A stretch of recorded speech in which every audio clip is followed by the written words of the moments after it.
RCP Singh यानी रामचंद्र प्रसाद सिंह बिहार की राजनीति में इस नाम से सभी लोग वाकिफ हैं। नीतीश कुमार के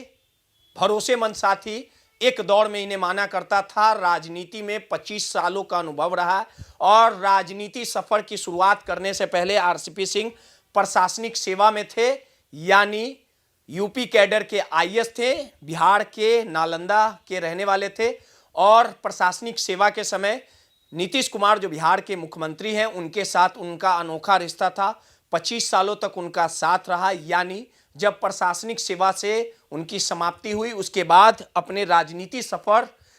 पर आरसीपी सिंह निकल पड़े, यानी बिहार के मुख्यमंत्री नीतीश कुमार के साथ उनका एक अनोखा रिश्ता रहा। परछाई की तरह आरसीपी सिंह नीतीश कुमार के साथ रहे। नीतीश कुमार हर एक फैसलों में आरसीपी सिंह से पूछा करते थे, यानी परछाई की तरह, और हमेशा सफर के संघर्षों के साथ या किसी तरह के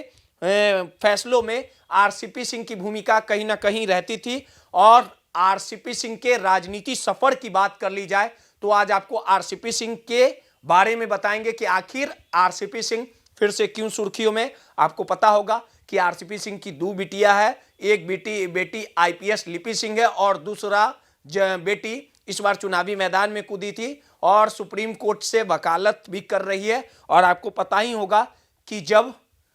आरसीपी सिंह और नीतीश कुमार जब साथ आए, कई दशकों तक इन्होंने मिलके राजनीति करने का काम किया और आरसीपी सिंह के राजनीति गुरु के तौर पे भी कहीं ना कहीं नीतीश कुमार को कहा जा सकता है कि आरसीपी सिंह ने राजनीति और राजनीति के दांव पेच नीतीश कुमार के संरक्षण में भी सीखने का काम किया। आपको फ्लैशबैक में ले जाएंगे और तमाम वो गतिविधियों के बारे में बताएंगे, उन घटनाओं के बारे में बताएंगे कि आरसीपी सिंह फिर से क्यों बिहार की राजनीति में सक्रिय होने वाले हैं, फिर से क्यों चर्चाओं और सुर्खियों में बने गए हैं और बिहार की राजनीति के सहमात में उनका कैरियर क्या रहा। आपको पता होगा कि राज्यसभा सांसद और कैबिनेट मंत्री के तौर पे भी आरसीपी सिंह को जाना जाता है। जब आरसीपी सिंह राज्यसभा सांसद थे, 2019 का लोकसभा का चुनाव हुआ था, उस समय नरेंद्र मोदी की दूसरी जीत हुई थी और 2019 में जब नरेंद्र मोदी के कैबिनेट का विस्तार हो रहा था, तब नरेंद्र मोदी के कैबिनेट की ओर से जेडीयू भी साथ में चुनाव लड़ी थी और इस पूरे जीत के बाद जेडीयू की एक डिमांड थी, उन्होंने बीजेपी से अपनी डिमांड को रखने का काम किया था और साफ लफ्जों में कहा था कि मोदी मंत्रिमंडल विस्तार में 2 सांसदों को कैबिनेट मंत्री बनाया जाए। और इस पूरे जेडीयू के मांग को, नीतीश कुमार के मांग को भाजपा ने सीधे तौर पे खारिज कर दिया था और नीतीश कुमार ने साफ लफ्जों में कहा था कि वो मंत्रिमंडल का हिस्सा नहीं बनेंगे और अपने को खुद से किनारा कर लिया था। लेकिन उस समय जेडीयू में कहीं ना कहीं नंबर 2 की हैसियत रखने वाले आरसीपी सिंह बिना नीतीश कुमार से पूछे मंत्रिमंडल में कैबिनेट मंत्री बने थे, भारत सरकार के मंत्री बने थे और इसको लेके नीतीश कुमार में कहीं ना कहीं नाराजगी हुई थी। और 2020 के विधानसभा को भी आपको याद होगा कि जब एनडीए चुनावी मैदान में कूदी थी, तब उस समय लोजपा यानी चिराग पासवान जो राष्ट्रीय अध्यक्ष हुआ करते थे, उन्हें खुद अकेले चुनाव लड़ने का काम किया, जेडीयू के उम्मीदवारों के सामने अपने उम्मीदवार को खड़ा किया और जिसके वजह से जेडीयू को खामियाजा भुगतना पड़ा और जेडीयू नंबर 3 वाली पार्टी बनने का काम किया। और कहने वाले ये भी लोग कहते कि राजनीति विश्लेषक हो या राजनीतिक गलियारों में इस तरह की बात हुई थी कि इस पूरे खेल के पीछे कहीं ना कहीं भाजपा का ये किया कराया था, यानी भाजपा के ही कहने पर चिराग पासवान ने जेडीयू को डैमेज करने के लिए अपने उम्मीदवार को उतारा था और जेडीयू में रहते आरसीपी सिंह ने भाजपा के लिए बैटिंग की थी, फील्डिंग की थी और कहीं ना कहीं लगातार भाजपा के सपोर्ट में आकर पर्दे के पीछे से जेडीयू को कमजोर करने का काम किया था। और इसी की भनक बिहार के मुख्यमंत्री नीतीश कुमार को लग गई थी और आखिरकार नीतीश कुमार ने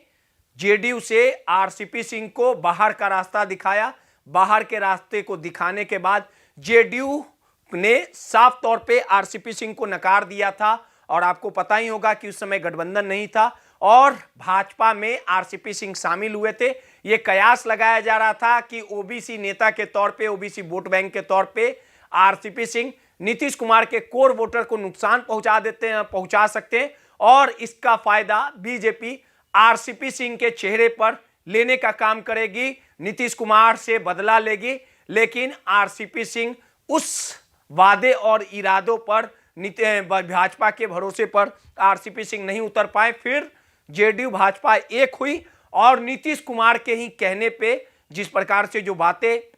सामने आती है कि आरसीपी सिंह को भाजपा ने भाव देना बंद किया था और उसके बाद फिर से बिहार की राजनीति में जेडीयू और भाजपा कहीं ना कहीं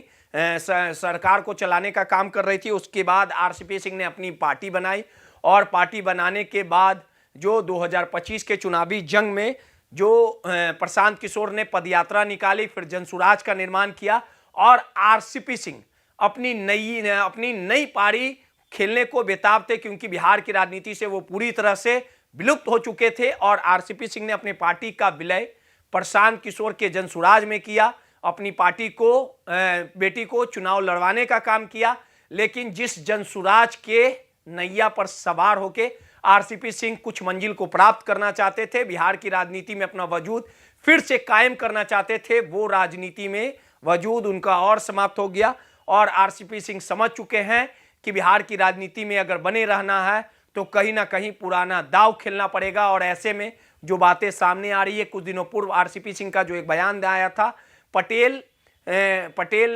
समाज की ओर से एक कार्यक्रम का आयोजन किया गया था जिसमें बिहार के मुख्यमंत्री नीतीश कुमार और आरसीपी सिंह भी पहुंचे थे। दोनों की मुलाकात नहीं हो पाई और इस पूरे कार्यक्रम के दौरान आरसीपी सिंह ने उस समय बिहार की राजनीति को एक नई हवा दी, जब आरसीपी सिंह ने साफ लफ्जों में कहा कि नीतीश कुमार से हम बिछड़े कब थे, 25 सालों से उनका साथ रहा, यानी ये साफ तय हो चुका है। और नीतीश कुमार की तरफ से भी हरी झंडी दे दी गई है कि आरसीपी सिंह फिर से अपने घर में वापसी कर सकते हैं, यानी अपने राजनीति को कहीं ना कहीं एक नई दिशा आरसीपी सिंह देना चाहते हैं। और इसी कड़ी में यह कयास लगाया जा रहा है कि जल्द आरसीपी सिंह की वापसी होगी और बड़ी घोषणा होगी और जेडीयू की सदस्यता आरसीपी सिंह कहीं ना कहीं लेने का काम करेंगे। आपको पता होगा कि आज के समय में, आज के दौर में नीतीश कुमार के इर्द गिर्द जो रहने वाले लोग हैं, जो नेता हैं, वो ललन सिंह जो भूमिहार समाज से आते हैं, संजय झा जो मैथिली ब्राह्मण है और तीसरे अशोक चौधरी जो दलित हैं। यानी नीतीश कुमार के इर्द गिर्द वो हर एक समाज का नेता मौजूद है, लेकिन ओबीसी के नेता के तौर पे कोई नेता जेडीयू में मौजूद नहीं है।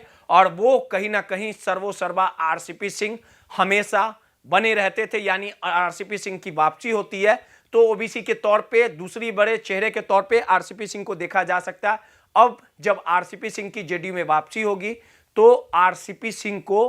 क्या कुछ पद बिहार के मुख्यमंत्री नीतीश कुमार देते हैं, यह सब कुछ देखना दिलचस्प होगा। और बिहार की जेडीयू की विरासत और जेडीयू का उत्तराधिकारी किसे बनाया जाता है, यह सब कुछ देखने वाली बात होगी। लेकिन इस जेडीयू के उत्तराधिकारी यानी जेडीयू के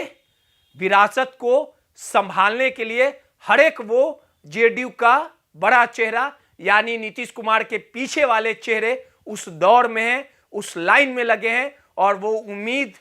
नीतीश कुमार से लगा बैठे हैं कि उन्हें जेडीयू का विरासत दिया जाएगा। लेकिन अब इस विरासत को संभालने में एक नए नाम की एंट्री हो चुकी है और वहीं कहीं ना कहीं रामचंद्र सिंह को कुर्मी और कोयरी समाज को जोड़ने का भी काम करते हैं। लेकिन इस रेस में एक पर्दे के पीछे जो और भी बड़ा नाम है वो उपेंद्र कुशवाहा का है। जब आरसीपी सिंह की घर वापसी होगी तो आरसीपी सिंह को कौन पद दिया जाता है और उम्र के इस पड़ाव में जो नीतीश कुमार पहुंच चुके हैं उन्हें वो किसे उत्तराधिकारी देते हैं। और कहने वाले लोग ये भी कहते हैं कि आरसीपी सिंह भले ही जेडीयू में आ जाए, लेकिन उत्तराधिकारी सही समय आने पर सही निर्णय नीतीश कुमार लेना बखूबी जानते हैं। यानी निशांत को जेडीयू के विरासत के तौर पे, उत्तराधिकारी के तौर पे नीतीश कुमार जल्द घोषणा कर सकते हैं। नटराज न्यूज के लिए रोहित कुमार की रिपोर्ट।